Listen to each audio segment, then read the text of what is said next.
moderator untuk memimpin jalannya presentasi kami dari kelas 4D, yaitu perbandingan negara Chad dan Sri Lanka.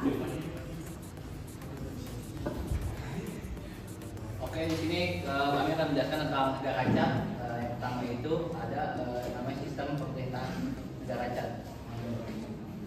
Yang dimana sistem pemerintahan negara Chad ini itu republik presidensial, gitu. Yang dimana cabang eksekutifnya itu mempunyai dominasi atau pengaruh yang paling kuat, gitu.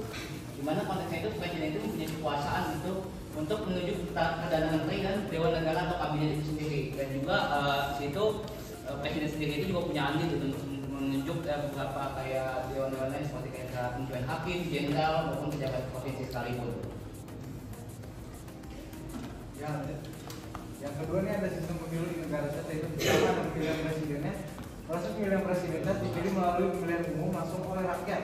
Pemilihan dilakukan dalam 2 putaran jika diperlukan. Jika tidak ada kandidat yang memperoleh mayoritas suara lebih dari 50% pada putaran pertama, 2 kandidat teratas akan maju ke putaran kedua. Yang kedua adalah pemilihan parlemen. Chad memiliki sistem legislatif unikameral dengan majelis nasional sebagai lembaga legislatifnya. Anggota majelis nasional dipilih untuk masa jabatan 4 tahun. Pemilihan anggota majelis nasional dilakukan melalui sistem representasi proporsional dalam daftar partai di daerah pemilihan undi anggota. Nah, selanjutnya itu ada sistem ekonomi di negara Chad, di mana di dalam sistem ekonomi ini dia menjelaskan beberapa aspek utama yang membuatnya. Yang pertama ada struktur ekonomi. Dan negara sendiri memiliki ekonomi yang sangat bergantung pada sektor primer, khususnya pertanian dan ekstraksi sumber daya dan alam seperti minyak bumi. Nah, sektor pertanian ini mencakup kepada produksi tanaman seperti sorghum, pilen, dan kacang tanah serta peternakan. Nah, yang kedua itu ada namanya ketergantungan pada minyak. Sejak awal tahun 2000-an itu penemuan dan eksploitasi minyak bumi telah menjadi pilar utama dalam perekonomian Chad. Pendapatan dari minyak bumi menyumbang besar terhadap pendapatan nasional dan ekspor negara ini. Namun ketergantungan ini membuat ekonomi Chad rentan terhadap fluktuasi harga minyak pada ekspektasi global. Yang ketiga ada namanya infrastruktur yang terbatas. Infrastruktur di negara itu sendiri sangat terbatas dengan jalan, sistem transportasi, dan fasilitas umum masih kurang berkembang. Hal ini menghambat distribusi barang dan serta mengurangi efisiensi ekonomi. Nah, yang keempat itu ada kondisi sosial dan politik. Stabilitas politik ekonomi di Chad sendiri sering kali terganggu dengan adanya konflik internal dan eksternal yang mempengaruhi negaranya. Ya, yang dimana ini berdampak kepada negatif pada iklim investasi dan pertumbuhan ekonomi di negara tersebut. Korupsi menjadi masalah serius memperburuk efisiensi serta pengelolaan sumber daya. Yang kedua adalah kemiskinan dan pembangunan manusia. Di negara sendiri merupakan suatu negara yang termiskin di dunia dengan tingkat kemiskinan dan ketimpangan ekonomi yang sangat tinggi. Hal ini mempunyai indikator terhadap adanya pembangunan manusia seperti pembangunan hidup, akses pendidikan, dan pelayanan kesehatan serta berdampak pada level-level itu sangat rendah. Selanjutnya ada bantuan internasional. Negara itu sendiri seringkali bergantung pada internasional untuk adanya pembangunan serta bantuan kemanusiaan. Organisasi internasional dan donor bilateral memainkan peran penting dalam upaya pembangunan ekonomi serta sosial di negara ini. Selanjutnya ada sosial budaya dari negara sendiri. Jadi ada informal budaya dari organisasi tradisional Chad yang beragam dengan informasi seperti bidang, kora, ada channel hakim yang sering digunakan dalam berbagai acara festival pemilihan presiden. Lalu ada pakaian tradisional dari negara Chad. Jadi dia di utara itu sering memakai namanya jebala atau jubah panjang, sementara untuk wanitanya mungkin memakai melhaba atau abaya. Nah, selanjutnya ada festival tradisional di Chad seperti Giriwul yang merupakan kontes kecantikan pria Odabe, juga merupakan bagian penting dari budaya lokal. Lalu ada di bidang sosial sendiri, untuk masyarakat Chad cenderung memiliki struktur sosial yang berbasis pada keluarga dan komunitas. Jadi sistem patriarki umumnya berlaku dengan pria yang memegang peran dominan dalam keluarga dan masyarakat. Namun perempuan juga memiliki peran penting, terutama dalam bidang pendidikan untuk anak-anak dan ekonomi rumah tangga.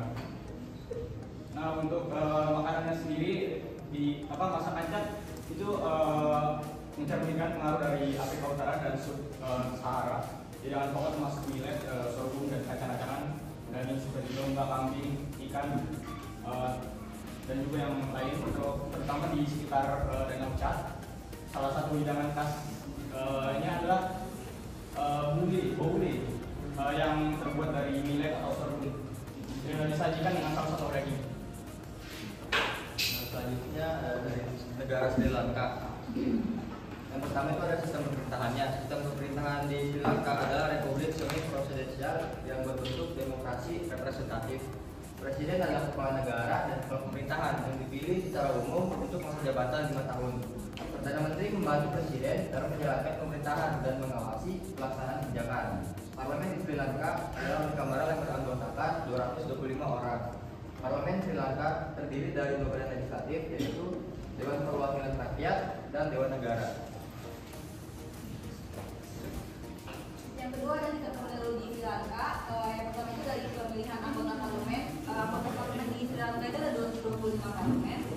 Menggunakan sistem pemilihannya itu melalui suara proporsional. Terus yang kedua itu dari pemilihan presiden, kalau kita sama kayak Indonesia kayak udah jenis desain sebelumnya itu 5 tahun sekali dipilih langsung oleh rakyat melalui pemilu. Terus yang ketiga itu dari ada juga pemilihan perdana menteri. Perdana menteri dipilih oleh parlemen dari anggota partai atau koalisi. Terus yang keempat, sistem partainya itu multi partai. Ada beberapa partai di Sri Lanka seperti UMP, SLPP, dan NLSP. Selanjutnya ada sistem ekonomi Sri Lanka. Ekonomi Sri Lanka termasuk dalam sistem ekonomi campuran dan cenderung ke arah ekonomi terbuka, yang dimana melakukan kegiatan ekonomi, pemerintahnya tetap memiliki peran untuk mengendalikan perekonomian yang dijalankan oleh swasta. Sebelum Sri Lanka mengalami krisis moneter, komoditas ekspor utama negara Sri Lanka adalah industri tekstil dan pakaian. Dari segi perkebunan yaitu teh dan karet, dan pariwisata juga memiliki sumbangsi yang cukup besar bagi perekonomian negara Sri Lanka. Terus selanjutnya ada sosial budaya di Sri Lanka. Jadi yang pertama itu ada etnis agama. Jadi sekitar 75% penduduknya itu adalah suku Sinhala, yang mayoritasnya itu adalah beragama Buddha, Theravada. Bahasa Sinhala adalah bahasa resmi utama sekitar 18% adalah suku Tamil, yang mayoritasnya itu beragama agama Hindu. Bahasa Tamil itu juga merupakan bahasa resmi dari kelompok minoritas lainnya termasuk Muslim. Terus selanjutnya ada budaya keluarga, yang dimana keluarga di Sri Lanka itu adalah sangat penting karena di Sri Lanka itu ikatan keluarga itu ada sangat kuat dan saling mendukung. Peran gender tradisional itu juga di Sri Lanka masih terikat dengan pria sebagai pencari nafkah utama dan wanita sebagai pengurus rumah tangga. Namun seiring berjalannya waktu di Sri Lanka juga semakin banyak wanita yang bekerja di rumah. Selanjutnya itu pada agama Buddha Theravada adalah agama mayoritas dengan pengaruh besar pada budaya dan nilai-nilai. Terus kuil Buddha dan ritual keagamaan adalah bagian integral dari kehidupan masyarakat. Agama lain seperti Hindu, Islam, dan Kristen juga dipraktikkan oleh minoritas. Toleransi antar agama umumnya baik. Lalu pada bahasa Sida dan Tamil adalah bahasa resmi, dengan bahasa Inggris juga digunakan secara luas. Bahasa minoritas lain termasuk bahasa Arab, Melayu, dan bahasa Eropa. Terus ada tradisi dan perayaan, di mana di Sri Lanka itu tahun baru Sinhala dan Tamil adalah 2 perayaan besar, diwarnai dengan makanan, musik, dan tarian tradisional. Terus ada Waisak kalau kita kenal, memperingati kelahiran, pencerahan, dan kematian. Buddha adalah hari libur Buddhis utama. Terus ada di Papali, yaitu festival lampu Hindu juga dirayakan dengan meriah. Terus ada seni dan budaya, di mana tarian tradisional Sri Lanka seperti kandian dan kokoba terkenal dengan gerakannya yang rumit dan kostumnya yang indah. Musik Sri Lanka juga beragam dengan pengaruh India, Arab, Eropa.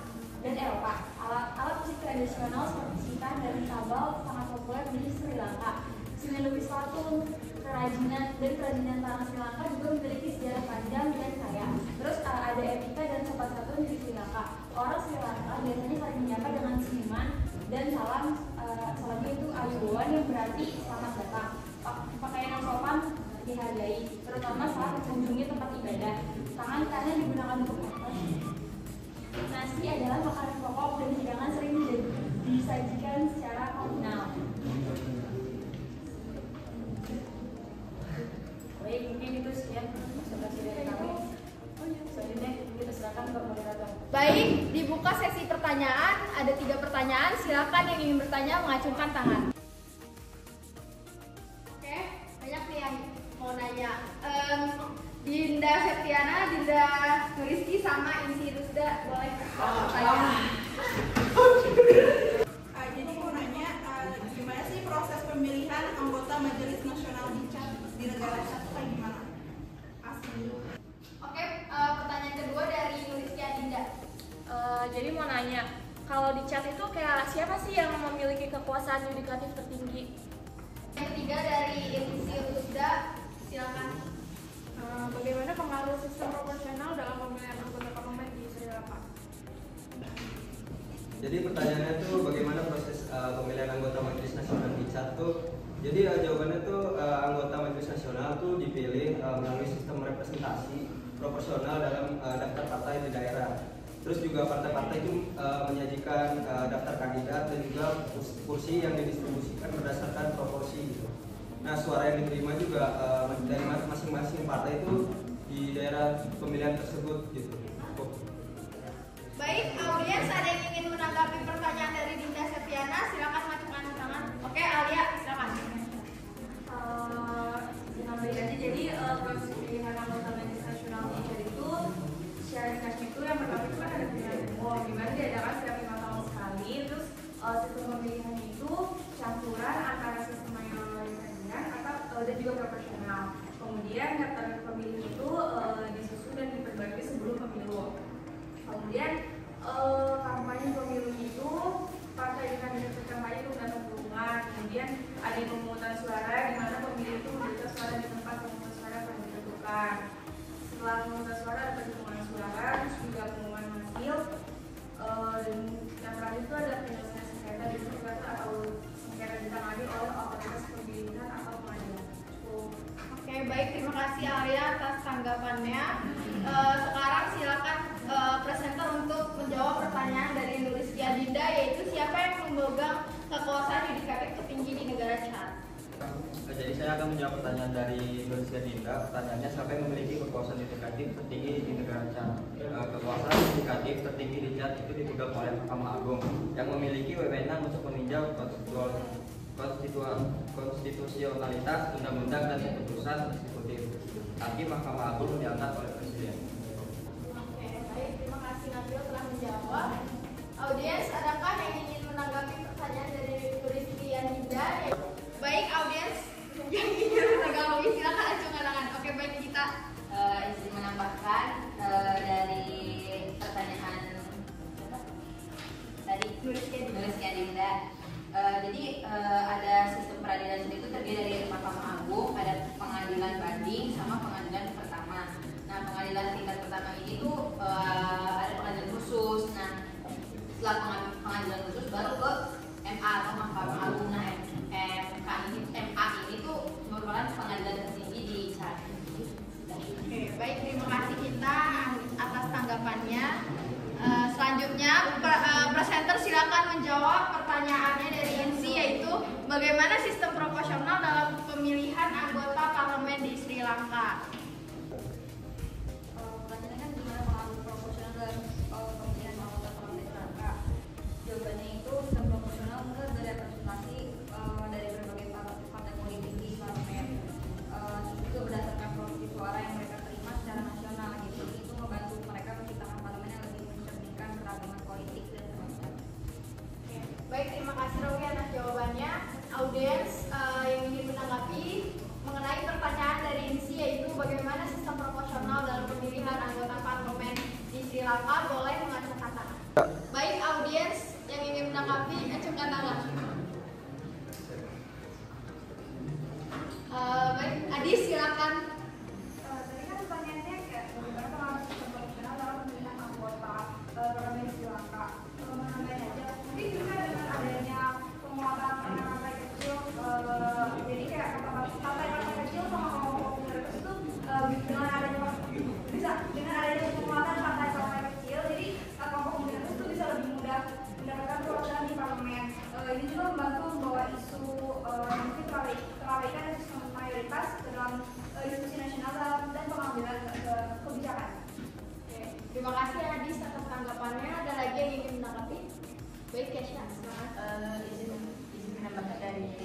jawaban pertanyaan. Nah, jadi pemilihan proporsional yang ada di negara mereka itu proporsional secara langsung.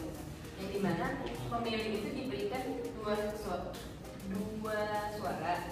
Nah, yang satu itu untuk partai, yang satunya itu untuk calon individu dari dapil mereka.